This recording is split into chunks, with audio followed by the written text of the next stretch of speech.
Thanks, Professor Khanna, to invite me. So my topic is radiation hazard and ABC of radiation safety in the cath lab. In today's clinical practice, X-rays are routinely being used for most of the tests, most of the investigation, where it's diagnostic or therapeutic work.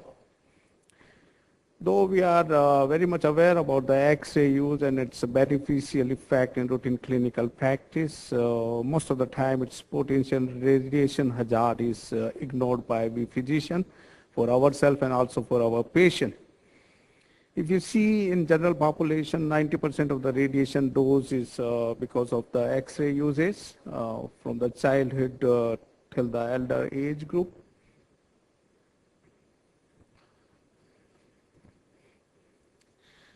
Talking about the radiation, it's ionizing radiation which we are concerned about. It's of two types, electromagnetic and particulate. Our concern is mainly with the X-ray, which is electromagnetic radiation. X-ray basically do have a beam of photons and have a penetration power of 200 meters in the air, and in the lead it's a 0.3 millimeter. And so this is the importance that the lead of 0.3 millimeter, and therefore we do use the lead apron of say more than this particular dimension.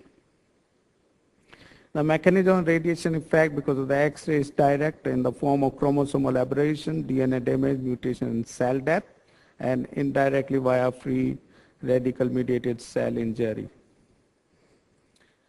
There are various units which is commonly been used regarding the radiation doses, which includes quantity, commonly been mentioned in the term of Roentgen, that's R. And another one is the absorbed dose, which is amount of energy imparted by the radiation per mass in any medium, designated in the SI unit as a gray. And absorbed dose in human is amount of energy imparted by radiation per mass in human being, and which is considered as a Sievert unit in SI unit. Regarding the effect of radiation, there are two types of effects. It's a stochastic or random effect and non-stochastic or deterministic effect. So stochastic is the one where there is no threshold dose is required, and even with the minimal dose of the radiation, one can have a side effect which includes somatic in the form of carcinogenesis and in the form of genetic effect which includes various mutation. Non-stochastic was the one where the cumulative radiation dose is needed, and which includes various somatic manifestation like skin erythema, cataract. Cataract is also considered to be stochastic effect in some of the observation. Regarding few words about the genetic effect of radiation, the germ cells are very much sensitive to the radiation related injury, and a single dose of 6 to 10 gray can result into permanent sterility in the male. And after a fractionated dose of 8 to 10 centigrade to the testis, 9 to 18 months old is required for the recovery of normal sperm count. For the female patient, a single dose of 3 to 4 gray can induce amenorrhea in almost all women for more than those who are aging more than 40 years, while embryonic damage can be there secondary to 0.1 to 0.5 gray doses. This is the table regarding permissible limit for those working in the cath lab and radiology department. For we people, the maximum dose which is considered to be safe, it's not safe, which can be recommended is 20 millisievert per year for 5 consecutive years. And the doses are different for various parts of the body. There is around 1% risk of cancer as caused by exposure to the diagnostic X-ray. And with what's a recommendation for we people as an occupational recommendation for the radiation dose, the additional 0.2% per year increases of cancer in comparison to what it is already there of 20% spontaneous risk of cancer. There is a hypothesis of linear no threshold hypothesis for which there is no threshold below which it is absolutely safe, and therefore we should be aware of that no radiation dose, no X-ray is safe, and one should avoid using it inappropriately, inadvertently in our cases. A radiation dose of more than 1,000 Millisievert is leukemogenic, which we commonly use in patients who have been subjected for, say, CRT, radio frequency ablation, and also for CTO cases. And the brain is the one which is less protected by we people, and then they are report of having left-sided brain cancer and also left-sided cataract in those who are involved in intervention practice. Skin changes are commonly been reported after prolonged radiation doses, especially in those cases subjected for radiofrequency ablation, CTO procedure. If you see the skin manifestation, early transient erythema do have the threshold of 2 Sievert unit, and the time taken is within few days to weeks. One can have the erythema on the back side of the patient. Regarding the measurement of radiation doses in those working in the cath lab, mainly it's X-ray film gauge which is being used. There are a few other methods also being used, but then commonly being used is the X-ray film gauge, which is cheaper and can have the cumulative doses as well.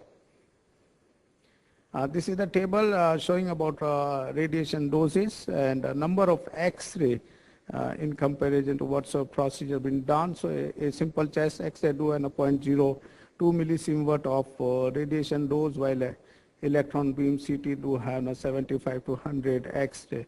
So various procedure and their relation with the number of X-ray been mentioned. So what are the factors been affecting the radiation dose? There are few like patient factor, higher BMI, higher area of exposure, especially in the pediatric patient. Inadequate beam filtration and collimation do causes increased radiation dose. A distance between X-ray tube to the patient should be more than 50 centimeter to have a minimum scattered radiation. And a distance between the patient body and image intensifier should be minimum to prevent the scattered radiation.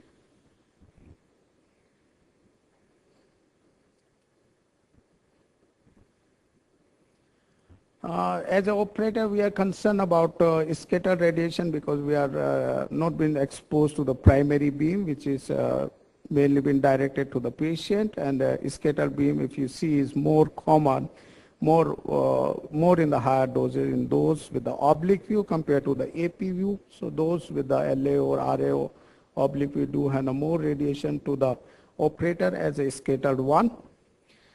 90% scatter exposure at a distance of 1 meter, at the 90-degree scatter exposure at a distance of 1 meter from the center of primary beam is 1 by 1000 of patient skin exposure. So though the radiation dose to the operator is too less compared to the patient, but then we are concerned about our cumulative dose, which become very high with the time. If you see the cine angiography, which do have 10 times more radiation compared to fluoroscopy, few operators do have more cine compared to fluoroscopy, which should be avoided. The routine observation is the fluoroscopy do have around 30% for diagnostic catheterization and 60% for the PCI, but then it varies depending upon the operator. It's recommended that one should have less of cine angiography and more of fluoroscopy to go ahead for various intervention. As the distance matters for scatter beam exposure, the subclavian and radial approach do have more exposure, and then with the subclavian approach, which is there for the radiofrequency ablation and also for the CRT, one do have a more primary beam exposure as well. Otherwise, also with the subclavian approach, one is not able to put a ceiling mounted and table side seal to protect from the radiation, and therefore the operator is more exposed to radiation hazard.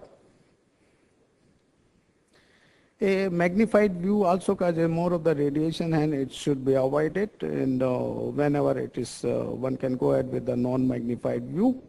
A higher frame rate, which is normally been considered for left ventriculogram, pediatric catheterization, for peripheral angiogram, also causes more of radiation compared to routine coronary angiography. Even for the peripheral angiogram, if you see the cine duration is more compared to routine coronary angiography, and therefore it do cause more of the radiation to both patient and also the operator. The principle should be to have a minimal fluoroscopic time and cine number to maintain adequate quality of the study. So it should be minimized radiation radiographic frame towards essential number, restricted to the adequate instead of having the best quality of the study. And there are few like last fluoroscopic image loop and playback option are available with the recent cath lab, which do help without taking the cineangiographic view. One more important thing is primary operator fatigue. It is observed in one of the studies that there is 28% increase in the radiation dose after 6 hours of working in the cath lab. There are few equipment factors which to a certain extent I described earlier.